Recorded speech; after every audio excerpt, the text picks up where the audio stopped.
Hello, my name is Kylene Spencer, and today I will be discussing a scenario from Chapter 5 of Understanding Accounting Ethics by Sheffers and Pekaluk. Ralph Johnson is the head of internal audit for a mid-sized bank that does about $500 million in loans. He happens to go to a bar one night where he sees a coworker, a senior loan officer, Nancy Draper. Ralph notices that Nancy is seated with one of the bank's major borrowers, who is also one of the largest developers in town. He observes that the two are having what seems to be an intimate drink together. Ralph quickly leaves before he is seen and waits in the parking lot. Later, he sees Nancy and the borrower come out into the parking lot, get into Nancy's car, the windows get steamy, and then the borrower leaves about a half hour later.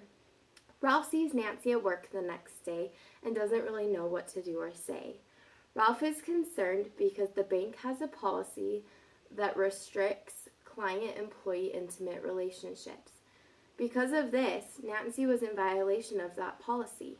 Ralph is also concerned because he has heard rumors that Nancy has also had an intimate relationship with the bank president.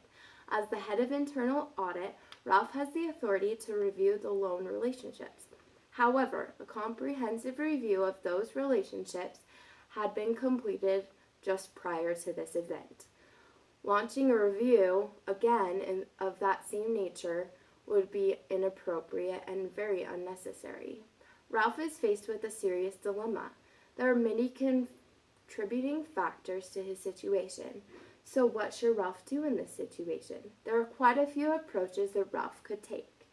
First, Ralph could meet with the president of the bank to discuss the violation of the bank policy by Nancy.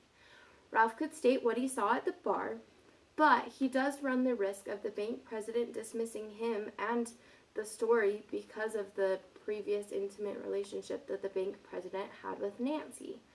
However, if the bank president does listen to Ralph, then the proper action and consequences can take place. Second, Ralph could decide to not say anything and pretend that he didn't see anything. By doing so, Ralph would violate his own set of moral and ethical standards. There's a policy in place stating that there should be no intimate relationships between employees and clients. Therefore, it should not be violated. There are expectations, and when those are broken, there will be consequences. Third, Ralph could meet with the chairman of the board instead of the president of the bank.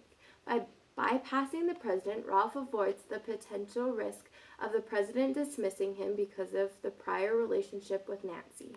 However, the chairman of the board and the president of the bank are close friends, and because of this, the chairman of the board could dismiss Ralph as well. Lastly, Ralph could confront Nancy himself and take the situation into his own hands. He could tell her that he saw her at the bar, that she violated the policy, and demand that she confess what she did to the bank president. If he does so, Nancy could lose all trust in Ralph. He could be overstepping his authority, and he could potentially be violating other policies. I believe that Ralph should meet with the bank president to resolve this matter. Although there was a possibility of a prior intimate relationship between the president and Nancy, Ralph should still do what he feels is right and coincides with his moral and ethical standards. By talking with the president, Ralph can let him know of the violation of the policy and then let the president decide how to handle the matter. Ralph doesn't have the authority to make those types of decisions.